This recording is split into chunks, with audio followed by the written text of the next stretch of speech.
ముందుగా ఇక్కడికి వచ్చిన మీడియా వాళ్ళందరికీ, కెమెరా వెనకాల ఉన్న వాళ్ళకి, కెమెరా ముందుకు వచ్చిన వాళ్ళు, మీ అందరికీ ఇలా విజయవాడకి రావడం మా సినిమా ప్రమోషన్స్ భాగంగా నిజంగా చాలా ఆనందంగా ఉంది. మళ్ళీ చాలా రోజులు వచ్చిన ఇందాక వస్తున్నప్పుడు లాస్ట్ ఫిదా సినిమాకి వచ్చామని చెప్పారు. ఇక్కడే మీ అందరినీ కలవడం జరిగింది. అండ్ మళ్ళీ ఇలా నా కొత్త సినిమాతో మీ ముందుకు రావడం ఒక కొత్త రకమైన జానర్ ఇది. తెలుగులో ఎయిర్ ఫోర్స్ సినిమా అనేది ఇప్పటివరకు రాలేదు. సో మొదటిసారిగా ఒక కొత్త ఎక్స్పీరియన్స్ని జనాలకి ఇవ్వాలన్న ఉద్దేశంతో ఈ సినిమాని చేయడం జరిగింది. అండ్ అంటే దేశభక్తి అనేది అది విజయవాడ అయినా, ఆంధ్ర అయినా, తెలంగాణ అయినా, మహారాష్ట్ర అయినా, పంజాబ్ అయినా, ఇండియా మొత్తం మన ప్రతి ఒక్క భారతీయుడికి లోపల దేశభక్తి అనేది చాలా ఉంటుంది. అలాంటి దేశభక్తి నేపథ్యంలో తెరకెక్కించిన సినిమా ఈ ఆపరేషన్ వ్యాలంటైన్. అండ్ 2019 ఫిబ్రవరి 2019లో ఈ విషయం చాలామంది తెలుసు. పుల్వామా డిస్ట్రిక్ట్లో పుల్వామా అటాక్ అని ఒకటి అయింది. అది ఒక మిలిటెంట్ ఆర్గనైజేషన్, ఒక సిఆర్పిఎఫ్ సోల్జర్స్ కాన్వేని ఢీకొని ఒక 40 మంది సిఆర్పిఎఫ్ సోల్జర్స్ మరణించారు. దానికి రిటాలియేషన్గా మన Indian defences, Indian air force వాళ్ళ టెర్రరిస్ట్ ఆర్గనైజేషన్ వాళ్ళ క్యాంప్స్ని డిటెక్ట్ చేసి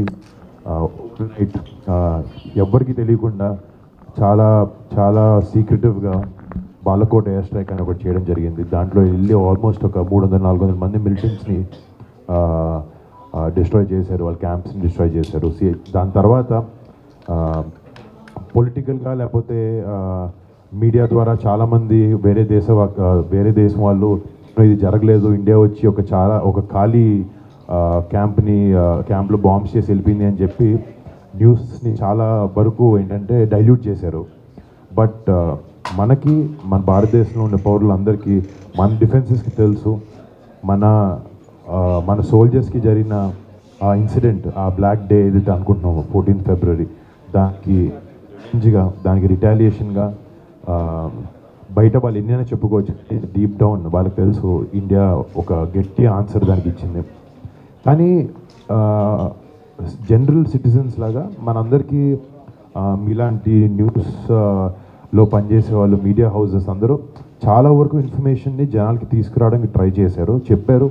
బట్ మనకి కూడా వెనకాల ఈ మిషన్ వెనకాల వాళ్ళ ప్లానింగ్ ఎలా జరిగింది, వాళ్ళు ఏ ఉద్దేశంతో చేశారు, వెనకాల అంటే ఇలాంటి మిషన్ చేయాలంటే అది ఒక ఆషామాషి విషయం కాదు. చాలా టైం కానీ, చాలా ప్లానింగ్ కానీ దాని వెనకాల ఉంటుంది. సో ఆ బ్యాక్ డోర్ ఏవైతే ప్లానింగ్ జరిగిందో, ఏవైతే వాళ్ళు ఈ మిషన్ ప్లానింగ్ అంతా జరిగిందో, ఇదంతా చాలా డీటెయిల్డ్గా జనాలకి చూపిస్తే మన సోల్జర్స్ మీద, మన ఎయిర్ ఫోర్స్ పైలట్స్ మీద మనందరికీ రెస్పెక్ట్ ఉంది వాళ్ళ మీద ఎప్పుడు. బట్ ఇలాంటి వాళ్ళు చేసిన ఒక కరేజియస్ మిషన్ గురించి వెనకాల ఎలా జరిగిందనేది జనాలకి చూపిస్తే వాళ్ళకి తెలియడం కూడా చాలా ఇంపార్టెంట్ అనిపించి ఒక చిన్న ప్రయత్నమే మా ఈ సినిమా. దీని మీద ఆధారంగా తీసుకుని ఆబ్వియస్లీ కొంచెం ఫిక్షనలైజ్ చేసి కొన్ని క్యారెక్టరైజేషన్స్ రాసి చేయడం జరిగింది. బట్ మేమైతే చాలా కాన్ఫిడెంట్గా ఉన్నాం. అంటే ఇందాక చెప్పినట్టు ఈ దేశభక్తి అనేది ప్రతి ఒక్కరిలో ఉంటుంది. ప్రతి ఒక్కరికి రేపొద్దున ఈ సినిమా చూసిన తర్వాత మన సోల్జర్స్ మీద కానీ వాళ్ళ మీద మనకి ఎప్పుడు రెస్పెక్ట్ అపారంగా ఉంటుంది.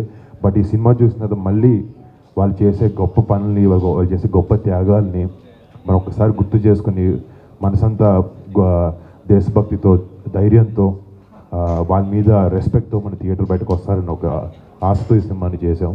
అండ్ మార్చ్ 1న సినిమా వస్తుంది. మీ అందరికీ, ప్రతి ఒక్కరికి, ప్రేక్షకులు ప్రతి ఒక్కరికి, తెలుగు ఆడియన్స్ ప్రతి ఒక్కరికి ఈ సినిమా నచ్చుతుంది అని నేను మనసారా నమ్ముతున్నాను. అంటే నిజంగా ఇందాక చెప్పినట్టండి,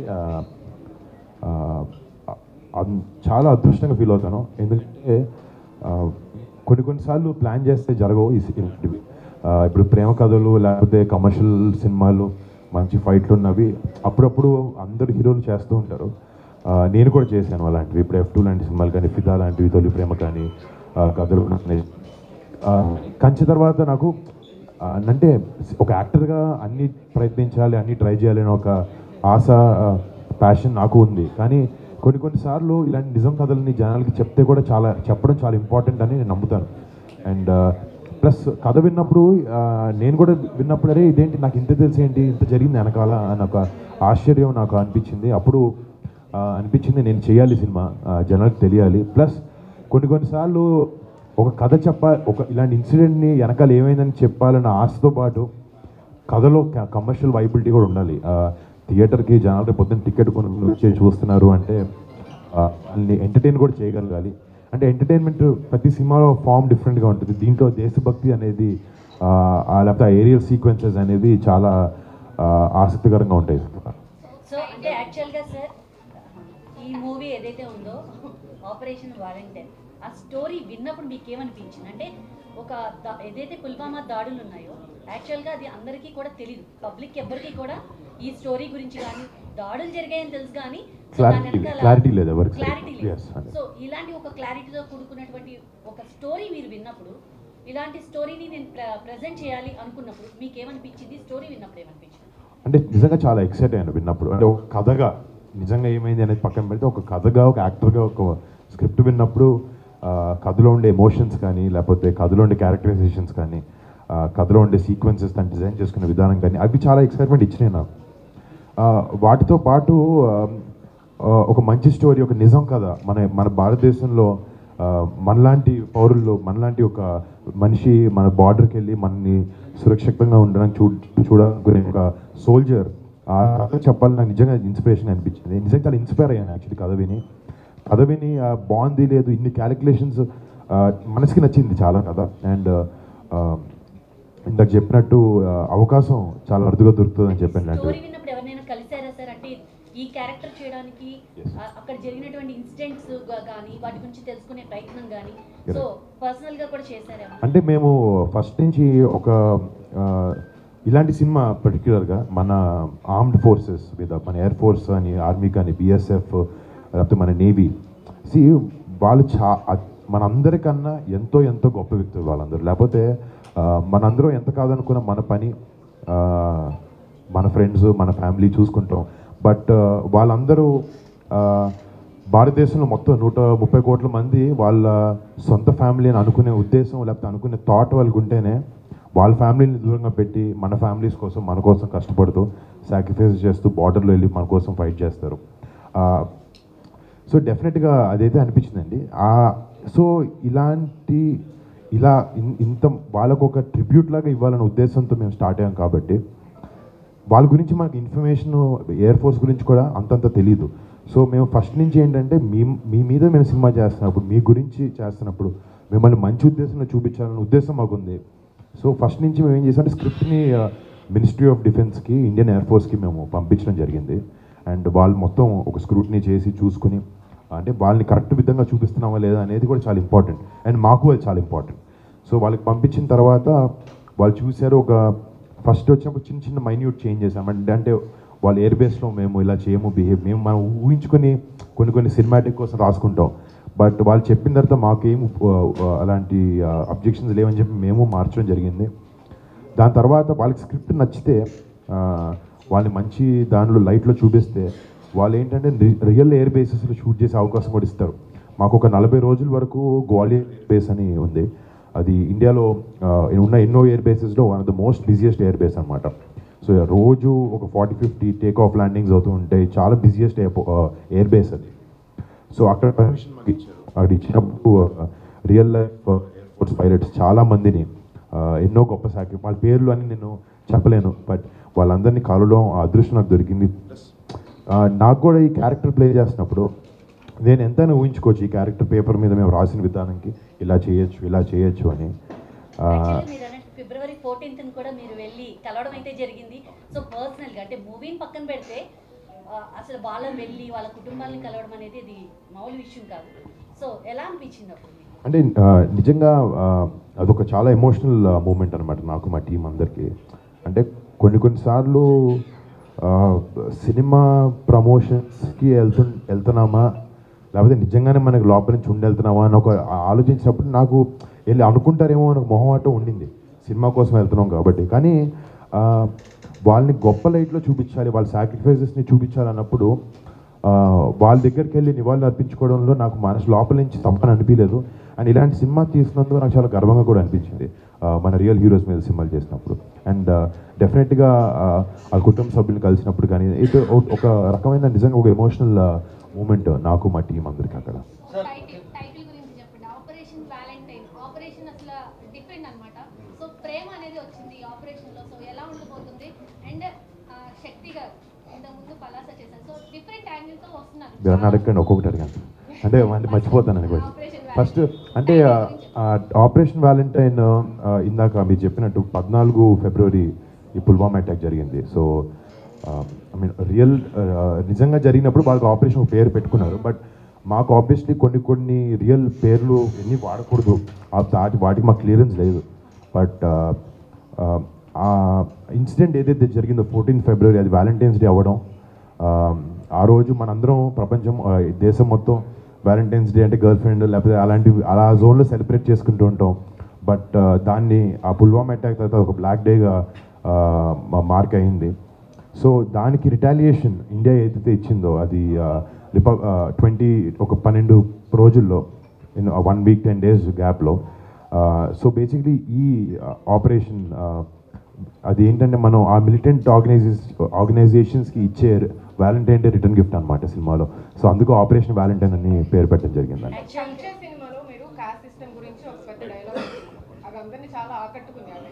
అలాంటి డైలాగ్ కానీ జనాల్ని ఆకట్టుకునే విధంగా డైలాగ్స్ వాళ్ళకి రీచ్ అయ్యే విధంగా మెసేజ్ లాంటిది ఏమైనా ఉంటుంది మన డైలాగ్? అంటే సోల్జర్స్ చేసే హీరోయిక్స్ కానీ వాళ్ళు చేసే పనులు కానీ వాళ్ళ సాక్రిఫైజెస్ కానీ వాళ్ళ ఫ్యామిలీని వదులుకుని అంటే కొన్నిసార్లు నోరు తెరిచి డైలాగ్స్ 100% చాలా మంచిగా ఉన్నాయి సినిమాలో. బట్ నేను అంటున్నాను ఇలాంటి స్టోరీలు చేసినప్పుడు ఇలాంటి స్టోరీలో వాళ్ళు చేసే ప్రతిదీ ఇన్స్పిరేషన్గా ఉంటుంది. ప్రతి దాంతో చాలా కన్వే చేయాలనుకుంటాం. వాళ్ళు ఎలా బిహేవ్ చేస్తారు, ఇందాక చెప్పినట్టు వాళ్ళ ఫ్యామిలీస్ని పక్కన పెట్టి మన ఫ్యామిలీస్ కోసం ఫైట్ చేస్తుంటారు. వీటన్నిటి నుంచి మనం ఎంతో నేర్చుకోవచ్చు. నేను కలిసినప్పుడు వాళ్ళ స్టోరీస్ విన్నప్పుడు చాలా ఇన్స్పైర్ అయ్యాను అలాంటి విధంగా. అండ్ సినిమా చూసినప్పుడు కూడా రేపు పొద్దున అంటే మా జనరేషన్ కాదు, ఇంకా చిన్నపిల్లలు ఇంకా యంగ్స్టర్స్ ఉన్నారు, వాళ్ళందరికీ యూనో అలాంటి కరేజియస్ టేల్స్ చూసినప్పుడు లైఫ్లో ఏదైనా అకంప్లిష్ చేయొచ్చు అని ఒక కాన్ఫిడెన్స్ వస్తుంది అని అనుకుంటున్నాం. ఐ థింక్ సినిమా ద్వారా ఆబ్వియస్లీ సోల్జర్స్ వాళ్ళ లైఫ్ స్టైల్ వాళ్ళ లైఫ్ స్టోరీస్ చూపించాలని ఉద్దేశం ఉన్నా కూడా ఇలాంటి కరేజియస్ టేల్స్ చూపించినప్పుడు యంగర్ జనరేషన్స్కి కొన్నిసార్లు ఇలాంటి సినిమాలు కూడా చాలా ఇంపార్టెంట్ అనిపిస్తుంది నాకు. సో పవన్ కళ్యాణ్ గారితో మీ కాంబినేషన్ ఆడియన్స్ ఎదురు చూస్తున్నారు. అంటే సాయి తరుణ్ తేజ్ ఆల్రెడీ చేశారు.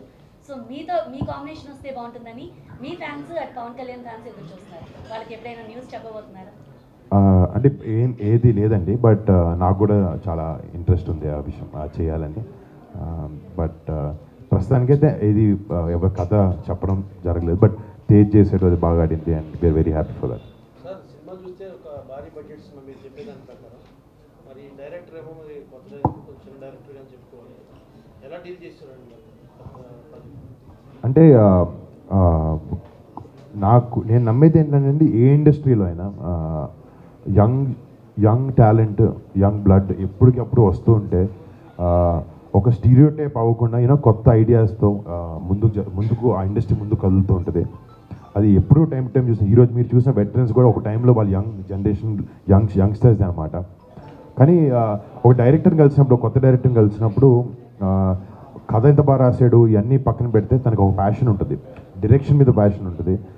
చాలా వరకు ఏంటంటే నేను డైరెక్టర్ని అవ్వాలి అని ఒక ప్యాషన్ చాలా ఎక్కువ ఉంటుంది. బట్ ఈ డైరెక్టర్ని కలిసినప్పుడు అబ్బాయి తెలుగు అబ్బాయి కూడా కాదనమాట, అబ్బాయి రాజస్థాన్ నుంచి, తన దగ్గరికి వచ్చి కథ చెప్పినప్పుడు సరే డైరెక్షన్ అవకాశం కోసం మాట్లాడుతున్నాడా లేకపోతే తనకి నిజంగా ఈ ఎయిర్ ఫోర్స్ కథ చెప్పాలనుందని ఆలోచించినప్పుడు తన కళ్ళల్లో కనబడింది, తన మాటల్లో అర్థమైంది నాకు. తను ఎయిర్ ఫోర్స్కి చిన్నప్పటి నుంచి మన డిఫెన్సెస్కి చాలా పెద్ద అభిమాని తను. అండ్ వాళ్ళ కథలు చెప్పాలి, వాళ్ళ నిజం స్టోరీస్ చెప్పాలి అన్న ఉద్దేశంతో తను ఆ ప్యాషన్తో తను పనిచేసాడు, ప్యాషన్తో రాశాడు. ప్లస్ తను నాతో పనిచేయక ముందు కూడా నా కథ చెప్పక ముందు కూడా తను ఎయిర్ ఫోర్స్తో కానీ ఆర్మీతో కానీ షార్ట్ ఫిల్మ్స్ అన్ని షూట్ చేస్తుంటారు. ప్లస్ తను విఎఫ్ఎక్స్ సూపర్వైజర్ కూడా పనిచేశాడు. అంటే తను ఒకే క్రాఫ్ట్ కాకుండా అన్ని క్రాఫ్ట్స్లో తనకి బాగా హోల్డ్ ఉందని తను కలిసినప్పుడు జరిగింది. ప్లస్ తను ఏంటంటే రాకముందే తనకి ఎయిర్ ఫోర్స్ మీద ఉండే ప్యాషన్తో ఎండ్ రన్ అని చెప్పి ఒక 10-minute షార్ట్ ఫిల్మ్ ఒకటి తీసి అంటే ఇలాంటి మూవీస్ ఎక్కువ బాలీవుడ్ ప్రేక్షకులు యాక్సెప్ట్ చేస్తారు. మన టాలీవుడ్ వచ్చేసరికి ప్రేమ 4 పాటలు 4 అంటే ఇలాంటి మూవీస్ యాక్సెప్ట్ చేసే అవకాశం ఉందా? అంటే మీరు చేశారు కానీ మీ జనరల్గా మీరు కూడా చాలా సినిమాలు చూసే ఉంటారు. మీకు నేను అనేది ఏంటంటే సినిమాని కరెక్ట్ విధంగా చూపిస్తే, కరెక్ట్ ఎమోషన్స్ పెడితే 100% ఏ ఆడియన్స్కైనా అది మనసుకు దగ్గర అవుతుంది సినిమా. బట్ అంటే ఏ సినిమా అయినా అండి, ఏ నేపథ్యం అయినా తీసుకోండి, ఏ బ్యాక్డ్రాప్ అయినా తీసుకోండి, ఎమోషన్ స్ట్రాంగ్గా ఉంటే అది ఏ లాంగ్వేజ్ అయినా, మీకు రేపు పొద్దున ఒక హిందీ సినిమా చూపించినప్పుడు మీకు హిందీలో అన్ని పదాలు అర్థమైనా అర్థం కాకపోయినా, ఒక మలయాళం సినిమా చూసినప్పుడైనా ఎమోషన్ కంటెంట్ బాగుంటే మీకు డెఫినెట్గా మిమ్మల్ని ఆకట్టుకుంటుంది. ఈ సినిమా ఇంతకుముందు ఎందుకు ఎవరు ట్రై చేయలేదో నాకు తెలీదు. బట్ ఒక యాక్టర్గా నాకు మంచి కంటెంట్తో రావాలి, వస్తే జనాలు ఆదరిస్తారనే ఒక ధైర్యం, కాన్ఫిడెన్స్ నాకు ఎప్పుడు ఉంది. ఎందుకంటే ఇప్పుడు 2015లో కంచే లాంటి సినిమా నిజంగా ఒక ఎక్స్పెరిమెంటల్ ఫిల్మ్. ఆ టైంలో అలాంటి స్క్రీన్ ప్లే కానీ, అలాంటి క్యారెక్టరైజేషన్స్ కానీ, వెళ్ళి వార్ సినిమా కానీ అలాంటి. బట్ ఇప్పుడు చూస్తే మీరు జనాలు సినిమా చూసే విధానం కానీ అన్నీ చాలా వరకు మారుతూ ఉన్నాయి అండ్ ఇంట్రెస్ట్ డిఫరెన్స్ వస్తూ ఉన్నాయి. ఇప్పుడు ఏంటంటే వైడ్ యాక్సెప్టెన్స్ వచ్చింది జనాలకి.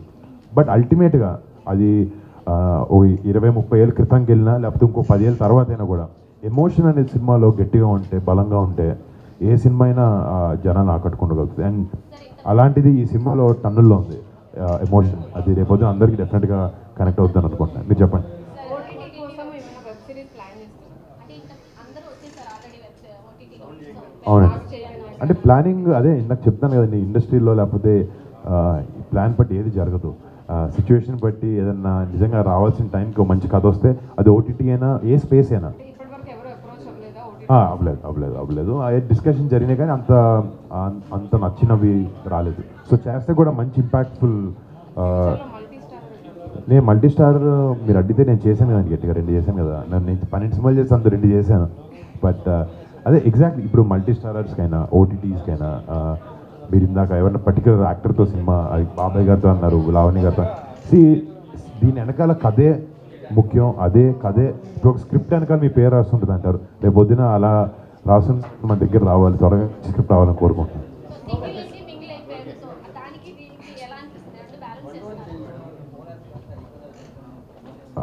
అంటే ఒక